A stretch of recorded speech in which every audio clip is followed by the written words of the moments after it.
हम लोगों को फिर भी न्योते की आवश्यकता पड़ती है, निमंत्रण की आवश्यकता पड़ती है, लेकिन तीर्थ देवता भगवान ये सब वो स्थान ढूंढते हैं कि जहाँ बैठ कर के भगवान का नाम लिया जा रहा हो, भगवान की कथा गाई जा रही हो। हम भी उस स्थान पर कुछ समय जाएं और अपनी आत्मा को तृप्त करें। आत्मा को तृप्त करें ये शब्द इसलिए उपयोग किया क्योंकि देह को तृप्त, शरीर की तृप्ति के लिए तो हम सब कोई ना कोई प्रयास कोशिश करते ही रहते हैं। देह की तृप्ति माने शरीर की भूख है उसके लिए प्रयास करते हैं, कुछ अच्छा खाने को, कुछ अच्छे वस्त्र, अच्छे कपड़े, अच्छे आभूषण, सोना हीरा जवाहरात पहनने का प्रयास करते हैं। ये सब क्या है? ये सब देह की तृप्ति है, देह की संतुष्टि है। लेकिन देह की संतुष्टि के साथ साथ जो हम भूल जाते हैं वो है आत्मा की संतुष्टि, क्योंकि देह और आत्मा तो दोनों अलग अलग हैं।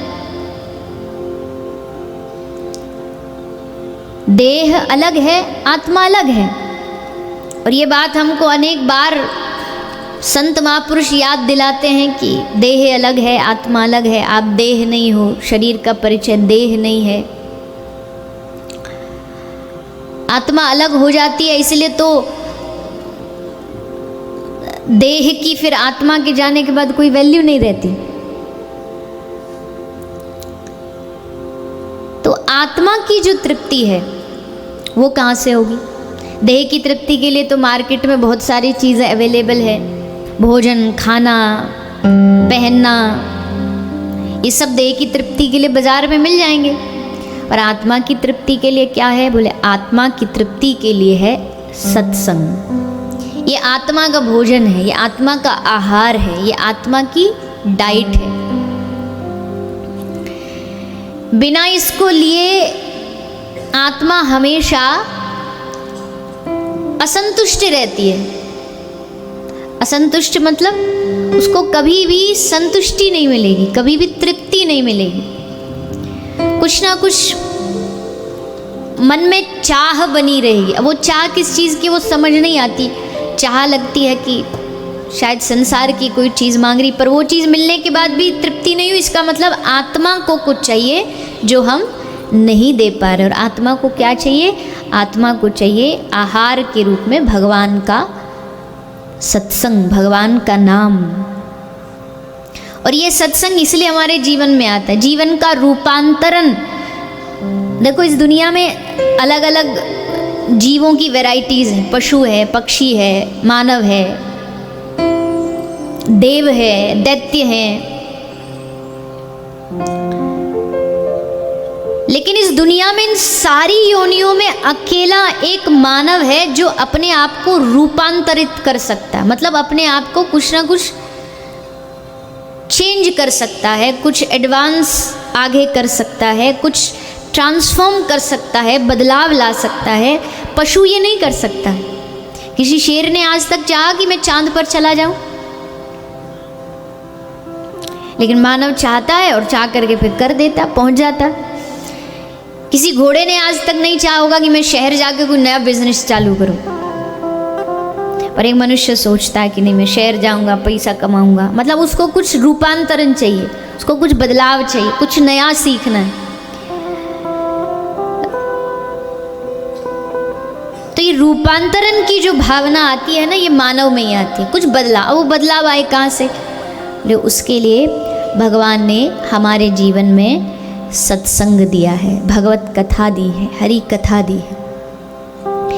ये जो भागवत है, भागवत में जानते मुख्य रूप से क्या क्या चीज़ है? किसकी कथा है भागवत? वैसे तो बहुत सारी चीज़ें बोली जा सकती हैं, पर विशेषकर भक्त, भक्ति, भगवंत, गुरु, ये चार चीज़ इसमें स्पेशल है, विशेष है। जैसे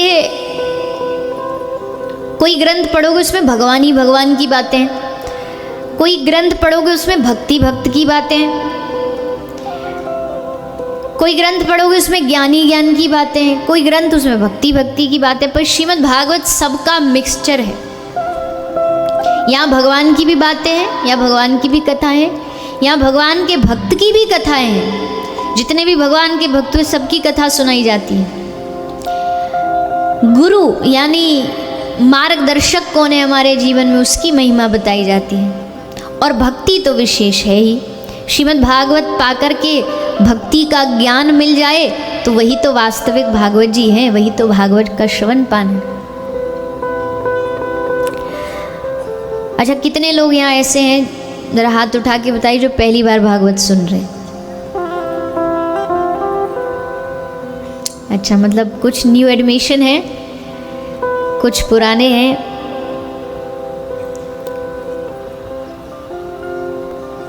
पुराने थोड़ा बहुत जानते होंगे, भागवत जी के बारे में सुना होगा, भागवत के प्रसंगों के माध्यम से सुना होगा। पर पुराने होने का मतलब भी ये नहीं, कई बार क्या होता है ना, हमको लगता है ये क्या भागवत जी सुनाएंगे, हम सब जानते हैं। लेकिन भागवत श्रवण करने के लिए, कोई भी चीज़ जानने के लिए, कहते हैं ना पहले, अब कोई कागज पहले से ही लिखा हुआ भरा हुआ हो तो उस पर और कुछ थोड़ी लिख सकते हो, पहले उसको खाली करना पड़ेगा, खाली पन्ने पर कुछ लिखा जा सकता है। तो जो भी भगवान की सत्संग में आके बैठता ना, उसको यही सोचना चाहिए कि वास्तविकता में हमको कुछ नहीं आता, नए से शुरुआत कर रहे हैं, नए से आरंभ कर रहे हैं, नए से कुछ जानने का कोशिश प्रयास कर रहे हैं। और तब जाकर के भागवत जी हमें जानने, समझने, चिंतन के लिए बहुत कुछ प्रदान करेंगी, देंगी।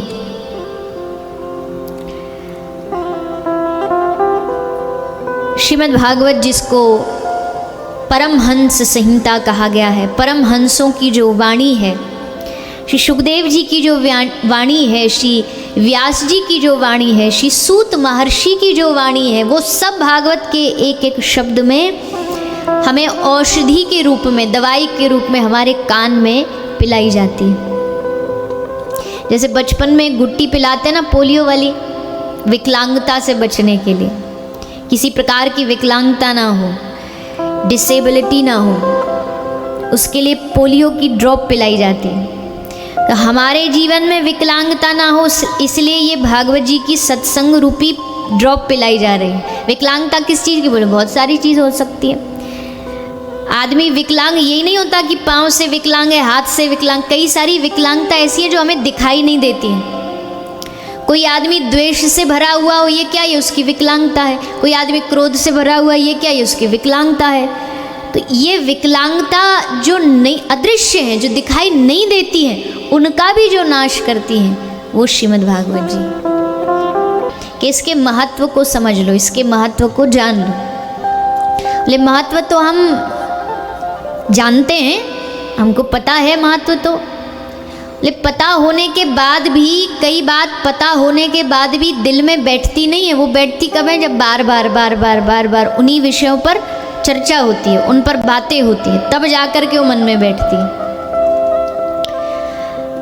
अगर बार बार नहीं सुनेंगे तो भागवत जी केवल एक किताब समान लगेंगी, कि एक किताब है जिसमें कोई इतिहास की बातें लिखी गई है, एक कृष्ण थे, एक राम थे, एक ऐसा हुआ वैसा हुआ, तो इतिहास की घटना समझ करके भागवत जी को समझोगे। अगर इसकी महिमा को नहीं जाना और महिमा को जान लिया तो कह रहे हैं कि इसका एक एक शब्द ब्रह्म है, एक एक शब्द भगवान है, भगवान के समान है। तो उसी भागवत जी को, उसी शास्त्र को लेकर के, उसी ग्रंथ को लेकर के आप हम सब यहाँ एकत्रित हुए हैं। शास्त्र जो होता है वो एक प्रकार का हमारा मार्गदर्शक होता है, गाइड करने वाला होता है। गाइडेंस कहाँ से मिलेगी? मार्गदर्शन कहाँ से मिलेगा? ले मार्गदर्शन के लिए आज के समय में सबसे उचित साधन है सत्संग, भगवान की कथा। कई बार ऐसा भी होता है कि अब छोटा कस्बा हो, छोटा शहर हो, छोटा गांव हो, तो हर रोज़ तो कथा सुनने को नहीं मिलती। होती भी है कथा तो महीने भर में होगी, 2 महीना में, साल भर में एक आध बार होगी। हम क्या करें? बोले उसके लिए घर में शास्त्र है ना, घर में श्रीमद् भागवत जी है, रोज़ उसका अध्ययन करो, रोज़ उसका पाठ करो, पढ़ो, और पढ़ कर के जब वो आपके हृदय में जाएगी तो अपने आप भीतर से आपको मार्गदर्शित करेगी, आपका मार्गदर्शन करेगी। लेकिन हम पढ़ते कहाँ हैं? घर में बेचारी भागवत जी पड़ी पड़ी धूल चाट रही हैं, पर कभी खोल के नहीं देखते। भागवत जी का एक एक पन्ना दीमक खा गए, पर उसको कभी खोल के देखा नहीं। क्या होती है श्रीमद् भागवत, क्या होती है रामचरितमानस, कभी खोल के देखा ही नहीं।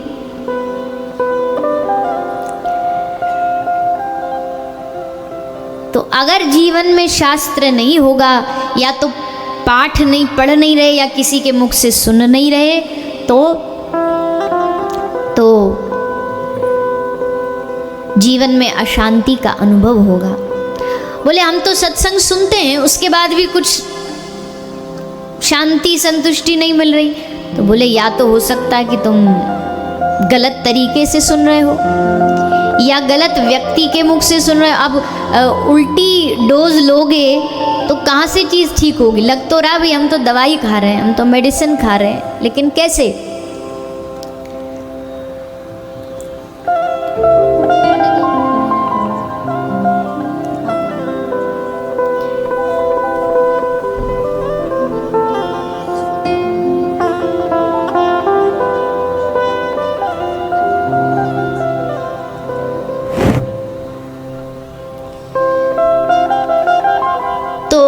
घर में ग्रंथ, घर में पाठ, ये सब करना चाहिए। और अगर वो पाठ नहीं कर पा रहे हैं, अगर वो ग्रंथ आप सब नहीं पढ़ पा रहे हैं, तो आवश्यक फिर क्या है कि आप किसी के मुख से इस सत्संग की महिमा को सुनो, भागवत जी की महिमा को सुनो।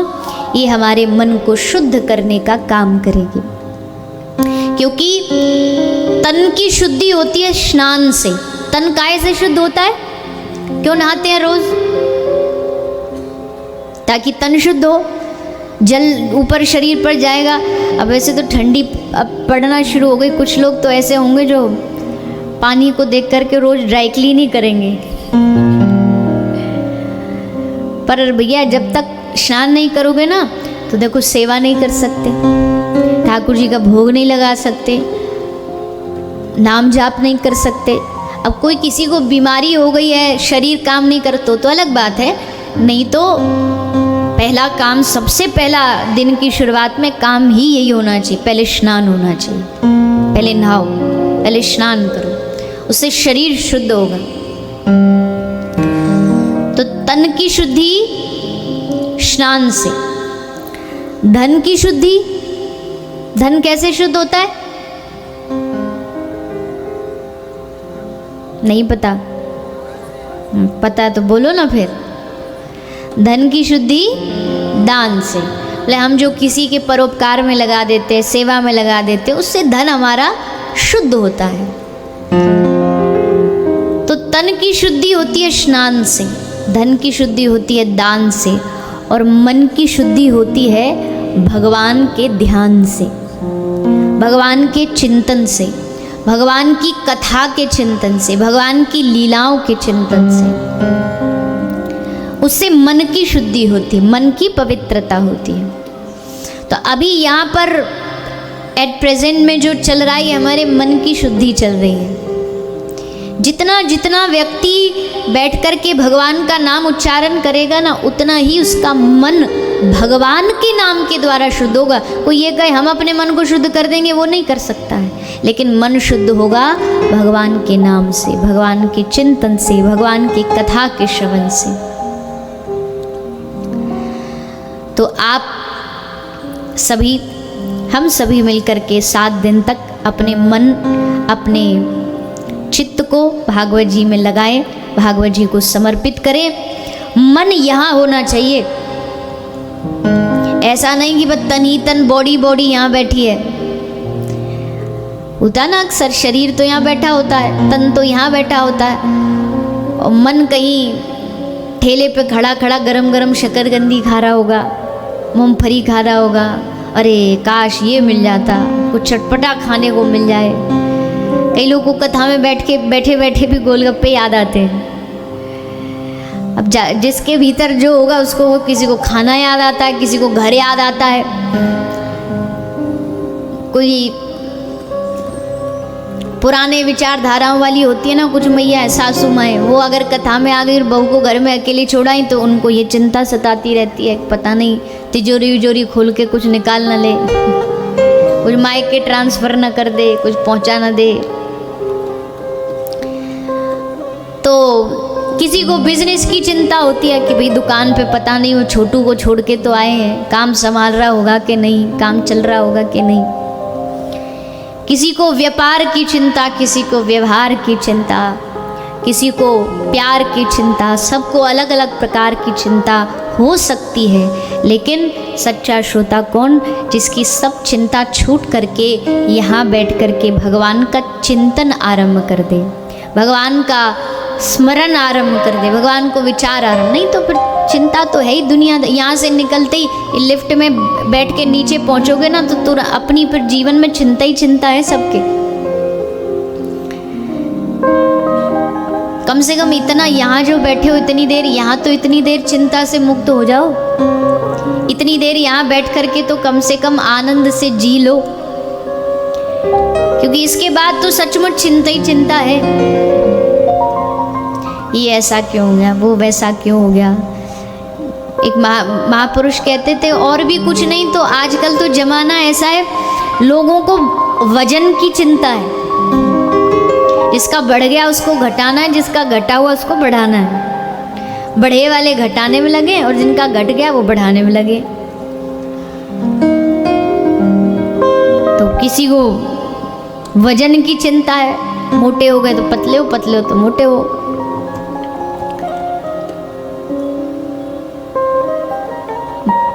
वजन की चिंता है पर जीवन में भजन की चिंता नहीं है। ये भजन घट रहा है कि बढ़ रहा है, घट रहा है तो घट जाने दो, बढ़ रहा है तो भी कोई उत्साह नहीं है, ऐसा नहीं।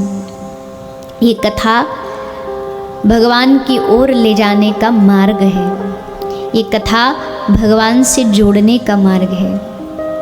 ये कथा कहते हैं, ये कथा कृष्ण की बांसुरी है, ये कथा कृष्ण की मुरली है। जैसे मुरली बजती थी तो मतलब न्योता मिलता था, बुलावा मिलता था गोपियों को कि तुम सब आ जाओ, मेरे पास आ जाओ। तो ये कथा भी हमारे लिए न्योता है, ठाकुर जी की मुरली की तान है जो हमें ये कह रही है कि तुम मेरी शरण में आ जाओ, तुम मेरे पास आ जाओ। सत्संग है ज्ञान सरोवर, सुखों की खान बंदे, सत्संग से ही मिल जाते सचमुच भगवान बंदे।